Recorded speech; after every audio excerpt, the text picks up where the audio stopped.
జరిగినటువంటి అమానవీయ సంఘటనను అందరం కూడా తీవ్రంగా ఖండిస్తా ఉన్నాం.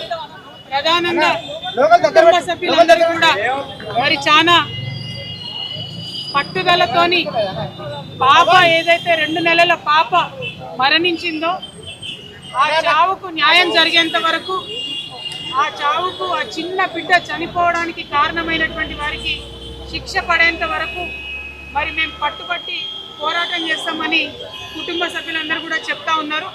మరి కుటుంబ సభ్యులందరికీ కూడా వెన్నుదన్నగా నిలిచి ధైర్యం ఇచ్చి ఇక్కడి వరకు పోరాడడానికి ముందుకు తీసుకొని వచ్చినటువంటి విశారద అన్న గారు మరి పోరాటాన్ని ముందుండి నడిపిస్తూ ఉన్నారు. వారికి మద్దతుగా తెలంగాణ జాగృతి కూడా మరి ముందుకు నడవడానికి మేము రావడం జరిగింది. ప్రత్యేకించి మేము కోరేది ఒకటే, పాప మరణించింది, దానికి సంబంధించిన ఏ ఒక్క సెక్షన్ కూడా కేసులలో పెట్టలేదు. మరి అక్కడ జరిగినటువంటి సంఘటనలో అనేక కోణాలు ఉన్నాయి, దానికి సంబంధించి ఏ ఒక్క సెక్షన్ కూడా పెట్టలేదు. పోలీసులు కానీ ప్రభుత్వం కానీ ఎవరైతే నేరం చేశారో వారిని రక్షించడానికి చేస్తున్న ప్రయత్నంలాగా ఉంది తప్పితే ఆ పాప మరణానికి సంబంధించి న్యాయం చేసే విధంగా మరి కనబడడం లేదు.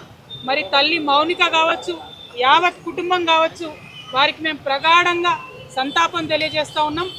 ఈ రాష్ట్రంలో 2026వ సంవత్సరంలో ఇంత కుల వివక్షతోని ఇంత దాష్టికం జరగడాన్ని మాత్రం నేనొక ప్రజాప్రతినిధిగా ఉన్నటువంటి వ్యక్తిగా, ప్రజల్లో పోరాటాలతో సంబంధం ఉన్నటువంటి వ్యక్తిగా సిగ్గుపడతా ఉన్నాను. ఈ పరిస్థితి మారాలి, మన రాష్ట్రంలో వివక్ష తగ్గాలి, దానికి కఠినమైన చర్యలు తీసుకోవడం మొదటి అడుగు అవుతుందని చెప్పి నేను బలంగా నమ్ముతూ మరి సెక్షన్స్ కరెక్ట్గా పెట్టి శిక్ష పడేంత వరకు కూడా వదిలిపెట్టపోమని ప్రభుత్వానికి కూడా హెచ్చరిక చేస్తూ విశారద నాన్న గారిని మాట్లాడాల్సిన కోరుతాం.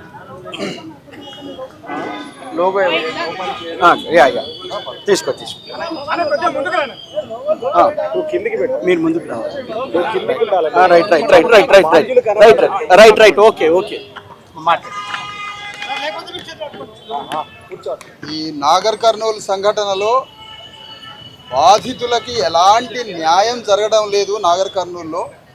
నాగర్ కర్నూలు జిల్లా పోలీసుల ద్వారా ఏ న్యాయము బాధితులకు జరగడం లేదని డీజీపీ గారిని కలవడానికి ఈరోజు రావడం జరిగింది. డీజీపీ గారిని కలవడంలో వారితో చాలాసేపు మాట్లాడడం జరిగింది. డీజీపీ గారు బాధితులకు ఎలాంటి హామీ ఇవ్వలేదు, ఇది చాలా స్పష్టం. డీజీపీ గారి నుంచి మేము ఎంతో ఆశించాము, కానీ వారు కూడా విచారణ ద్వారా తేలుతుందన్న మాటలోనే సాగించారు తప్ప తప్పకుండా ఇది చేద్దామనే ఒక నమ్మకాన్ని మాకు ఇవ్వలేకపోయారు. కాబట్టి మేము కొంత బాధగానే ఉన్నాం, కానీ ఒకవైపు నమ్ముతూ ఉన్నాం డీజీపీ గారు ఓకే విచారణ ఈ రోజే హామీ ఇవ్వకపోయినా ఏమో ఒకవేళ చేస్తారేమో, డీజీపీ గారి ఆదేశంతో మరింత న్యాయంగా బాధితులకి న్యాయం సత్వరంగా అందిస్తారని ఆశపడుతున్నాం, నమ్ముతున్నాం.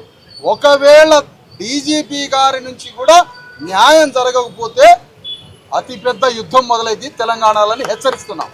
ఎందుకు అంటే ఇంత ఘోరమైన సంఘటన జరిగి ముఖ్యమంత్రి సొంత జిల్లాలో ఈ ఘోరమైన సంఘటన జరిగి పాప చనిపోయి మహిళల మీద ఇంత విచక్షణారహితంగా కొట్టి మర్డర్ కేసు నమోదు చేయాల్సినటువంటి పరిస్థితిలో మర్డర్ కేసు నమోదు కాలే.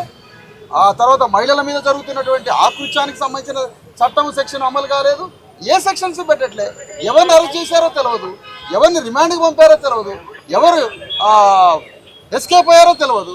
కాబట్టి ఈ పరిస్థితిలో డీజీపీ గారి నుంచి మేము ఆశించిన స్థాయిలో మాత్రం వారి నుంచి హామీ రాలే, కానీ ఎదురు చూద్దాం. కానీ పోరాటం మాత్రం ఆగదు, పోరాడతాం. ఇందులో ఈరోజు మరి డీజీపీ గారిని కలిసిన క్రమంలో ముఖ్యంగా జస్టిస్ ఈశ్వరయ్య గారు వచ్చారు కలవడంలో, ఆ తర్వాత ఆర్ కృష్ణయ్య రాజ్యసభలో వచ్చారు, ఆ తర్వాత స్కైలాబ్ బాబు సిపిఎం పార్టీ అనుబంధ సంస్థ నుంచి వచ్చారు. చివరిలో ఇందులో కవిత గారు ఎమ్మెల్సీ జాగృతి అధ్యక్షులు కవిత గారు వచ్చి మద్దతు తెలియజేయడంలో వారికి కృతజ్ఞతలు తెలియజేస్తున్నాం. ఈ పోరాటంలో మీరు భాగస్వాములు కావాలని కూడా మేము ఈ సందర్భంగా కోరుతున్నాం వారిని. అందుకని పోరాటం కొనసాగుతుందని ఈ సందర్భంగా తెలియజేస్తున్నాం.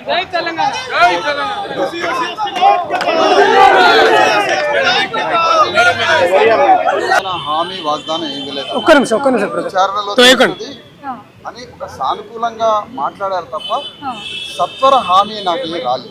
ఓకే వారికి నేను చెప్పింది ఏంటంటే త్వరగా మీరు న్యాయం చేయండి బాధితులకి, శిక్షలు అన్నీ అమలయ్యేటట్టుగా murder case, attempt to murder, తర్వాత ఎస్సీ ఎస్టీ అట్రాసిటీ, అబ్యూజింగ్ ఇవన్నీ పెట్టండి. ఇవన్నీ శిక్షలు వేయాలి. ఈ రోజు రేపటి రోజుల్లో మీరు సత్వరంగా చేసుకోవాలి. లేకపోతే సమాజం నుంచి తీవ్రమైన వ్యతిరేకత వస్తుంది, మీకే డ్యామేజ్. మీరు అర్జెంటుగా చేయమని చెప్పడం జరిగింది. కానీ వారి నుంచి అంత కోరుకున్నంత ఆశించినంత హామీ నాకేం రాలేదు.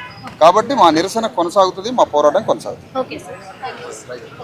విశారదన్ గారు, సార్, ఏంది స్పష్టంగా ఏమైనా మీకు హామీ వచ్చిందా, నమ్మకం ఉందా? ఎలాంటి హామీ రాలే.